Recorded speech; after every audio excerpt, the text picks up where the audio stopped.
The statistics are staggering. Millions of people each year get stuck in abusive relationships. As we are in the middle of Domestic Violence Awareness Month, we thought it was time to address the prevalence of domestic abuse and try to find some answers as to why it continues to be an ongoing problem in our society. Fox 26's Hillary Whittier is live in the newsroom tonight with the first of our three-part series. Hillary. Well, Melinda, I have some numbers I want to share with you. According to several national domestic abuse organizations, 80% of Americans believe abuse is a problem in our country. But get this, only 15% think it is a problem among their friends. Obviously, there is a big divide in what we perceive to be true and what is actually happening inside millions of households across America. All right, we are getting some breaking news right now. The Baltimore Ravens have cut Ray Rice. People are burning his jerseys. Has now been suspended indefinitely from the league. And the sources say Rice owned up to knocking out his fiancée. It has over 9 million views on YouTube and more than 11,000 comments. There's a rule in life, and it's simply this. You never raise your hand to a woman, period, end of sentence. You've likely seen it many times already, the now infamous video of Baltimore Ravens player Ray Rice assaulting his then fiancée and now wife until she was hit so hard she was knocked unconscious. It was a disturbing turn of events for the NFL amid its anti-violence campaign. All right. It also led to Rice's indefinite suspension from the league. The general population is talking about it.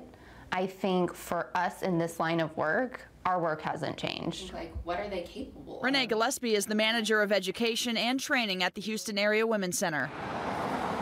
She says domestic abuse is nothing new, but with the current NFL increased scrutiny, it's time this quiet epidemic become a public one. I hope society is ready to have a really honest conversation because we can't deny it anymore. A big part of that conversation is looking at the numbers. According to nomore.org, an organization that performs nationwide surveys of domestic violence and sexual assault, 1 in 3 women and 1 in 4 men report being a victim of abuse. And here's another way to analyze the numbers. The FBI also reports on these chilling statistics, and the FBI says that a woman is beaten by her husband or boyfriend in the U.S. every 15 seconds.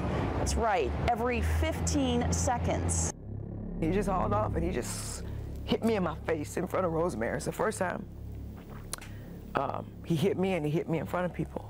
For Jolanda Jones, a casual college night out with friends and her then 7'1" boyfriend is the first time she understood the pain of physical abuse, and then the rush of confusion to follow. I was just shocked, I was hurt, I was embarrassed. Feelings experts say are common, but to the person being abused seem only terrifying and isolating. We can go through the plethora of behaviors that perpetrators can try to control, and so that could be isolating you from friends and family. And they might do that in a number of different ways, right? They could humiliate you in front of your friends or family, act extremely jealous when you hang out with your friends or family, try to get you to stop doing the general hobbies or your outside interests, right? So then they're isolating you, and they have more opportunity to have power and control over your behavior. This description of behavior is exactly what creates thousands of calls into domestic violence hotlines all over the country, and right here in Houston. Domestic violence hotline. In fact, the Houston Area Women's Center Tell me a little bit about why you're calling. Tells me they get nearly 46,000 calls a year.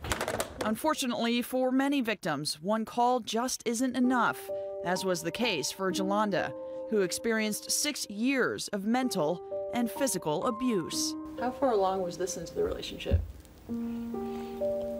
Like a month. A month. Wow. So it didn't take long for you to start to learn his true colors. Yeah, but he apologized. He said that he never hit anybody before. He said he just loved me so much. And he didn't know why he did it, but he promised me he'd never do it again. And I believed him. Well, I was just hopeful. I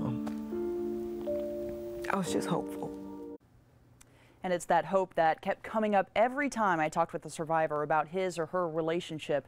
It's also what we're going to talk about tomorrow in my second story, Analyzing Domestic Violence. It seems people always ask the question of why did they stay? Well, we're going to try to answer that as best we can after talking to Jolanda and other survivors about why they chose to stick with an abusive relationship for years. Hillary Whittier live in the newsroom, Fox 26 News.